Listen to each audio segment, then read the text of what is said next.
from Augusta. You're watching News 1226 this morning. Just trying to make the roads, the sidewalks, streets, interstates as safe as we can for everybody. The Georgia Department of Transportation preparing roadways this morning ahead of possible wintry mix that we've been tracking. What you need to know just ahead. And as we track those winter conditions, a first alert's in effect for tomorrow and Saturday. How you can prepare coming up. And a national 22 degrees, well, plenty of sun today, but much more on that outlook for winter weather going into tomorrow. Coming up in just a bit, 6:03. All right, thanks, Tim. In just an hour, GDOT crews will get to work on I-20, I-520, and other state highways in Augusta. They're running roads all across the state before the worst of that winter weather comes tomorrow. Your Taylor Martin joining us now live at the Georgia Welcome Center. Taylor, how soon did they start prepping for this?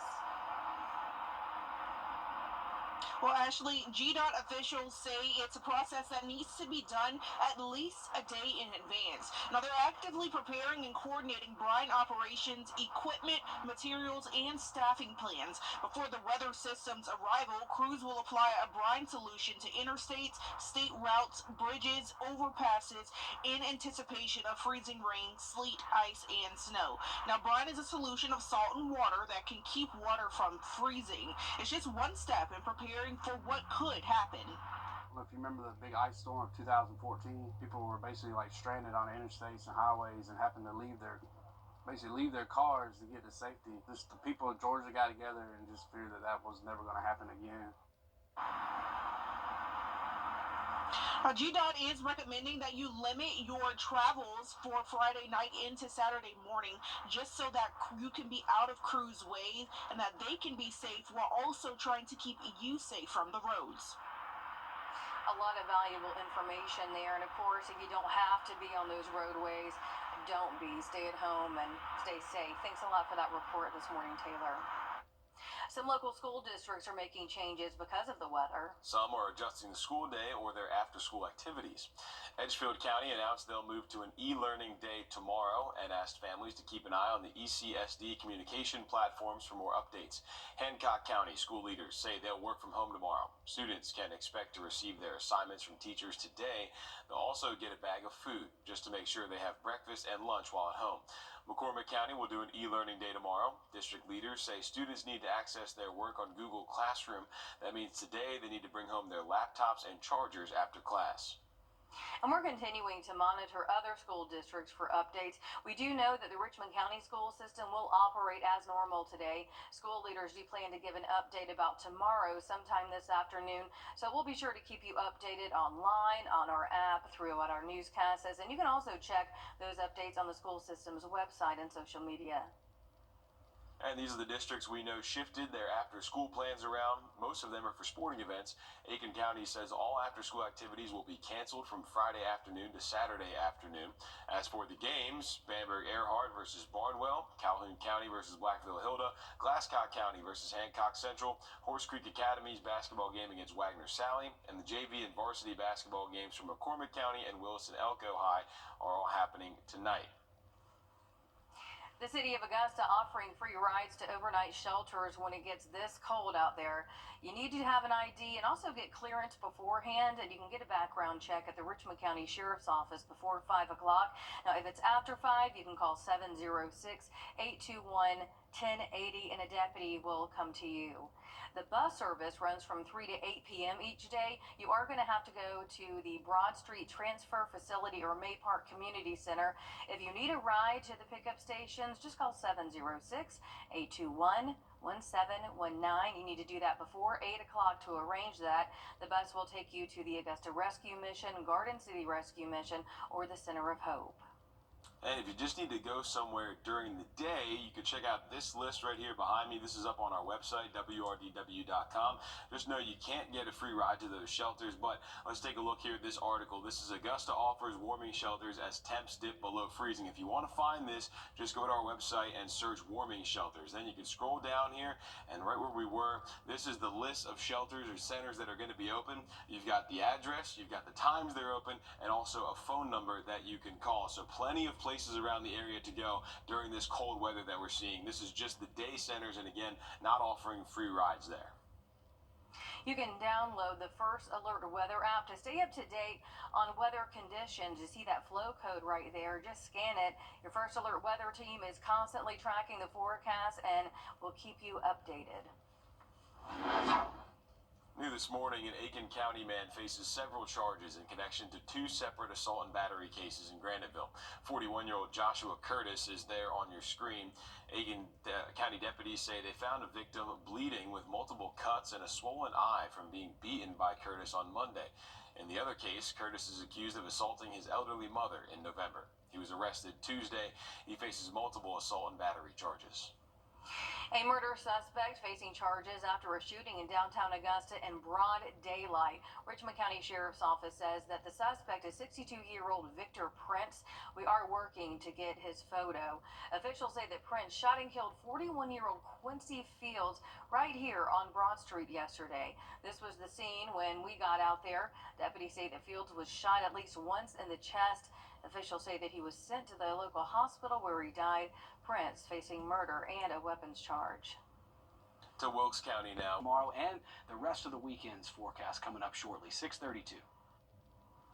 In about 30 minutes, the Georgia Department of Transportation will take to the roadways for brining ahead of possible snow, sleet, or freezing rain to help keep you safe if you do have to be on the roads. Behind us is a look at that process from yesterday. You just heard Tim tell you about the first alert issued for tomorrow through Saturday morning because of this.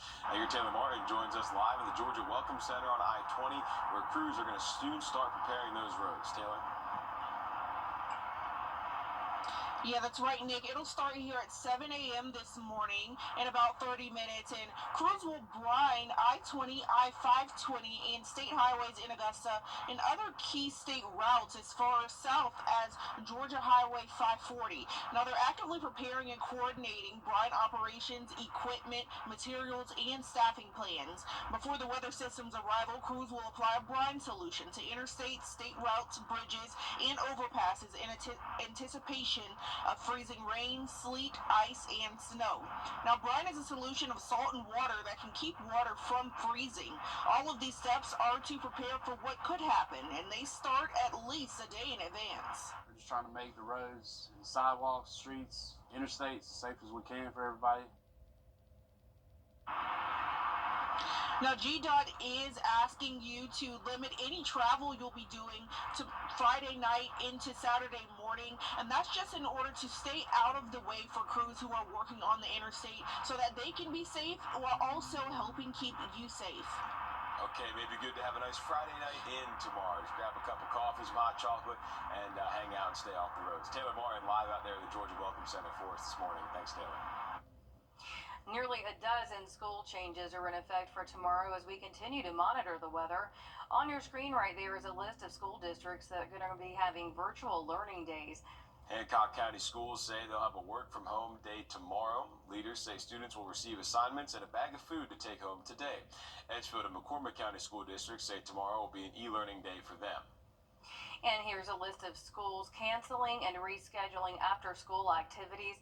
The Aiken County Public School District says all after-school activities are canceled from Friday until Saturday. Bamberg-Earhart versus Barnwell is rescheduled for tonight. So is Calhoun County versus Blackville-Hilda, Glasscock County versus Hancock Central, and Horse Creek Academy against Wagner-Sally. McCormick County Schools and Williston-Elko High School games are also tonight.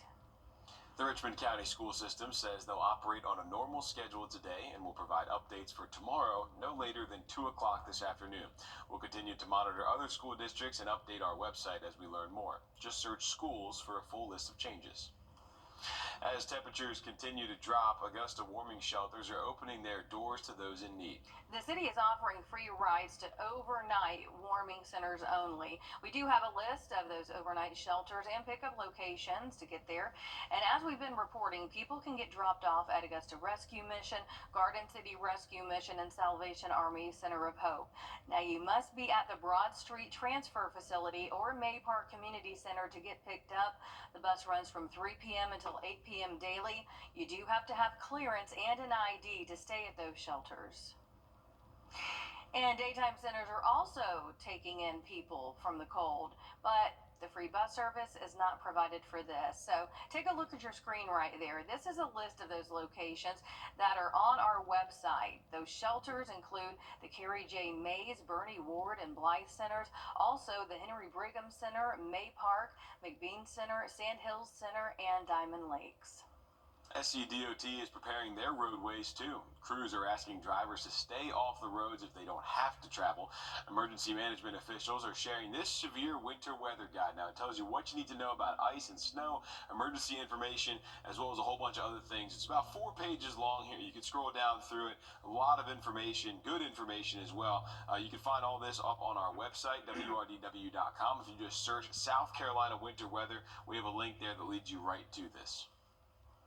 And take a look at that flow code right there. You can scan it and download the First Alert Weather app to stay up to date on weather conditions. Your First Alert weather team constantly tracking that forecast, keeping you updated.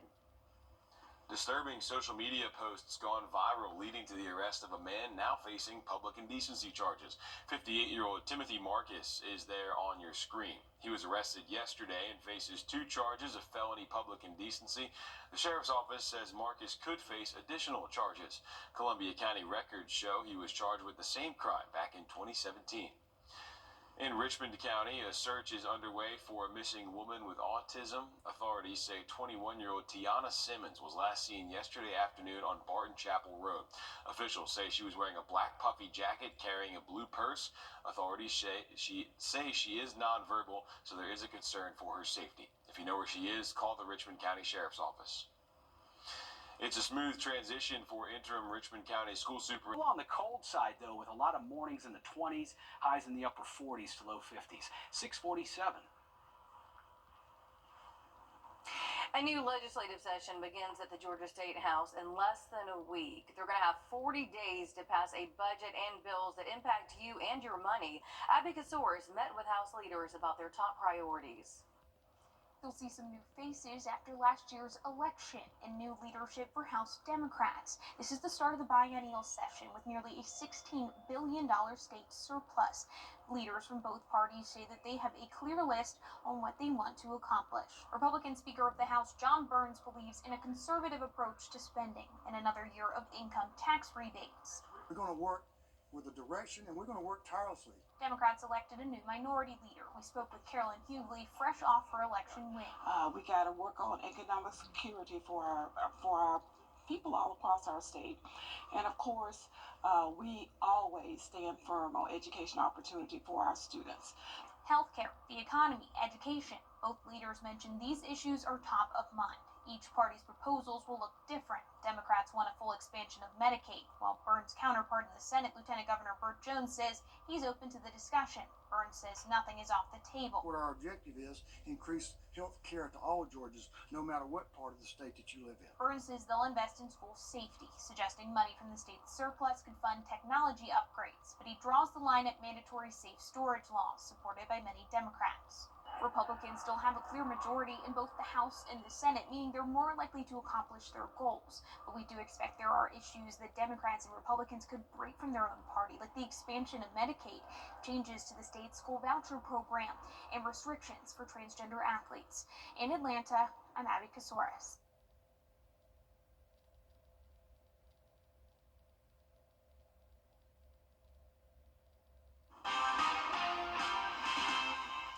Breaking news this morning, Columbia County Dispatch tells us fire crews are on the scene of a fire on Brittany Way. Now, this is all we know at this time. Still very early in this investigation, but we are working to get a crew there to learn about any possible injuries, what type of structure, what the cause of that fire was. We'll bring you updates on air and online as soon as we know more. The Augusta Training Shop is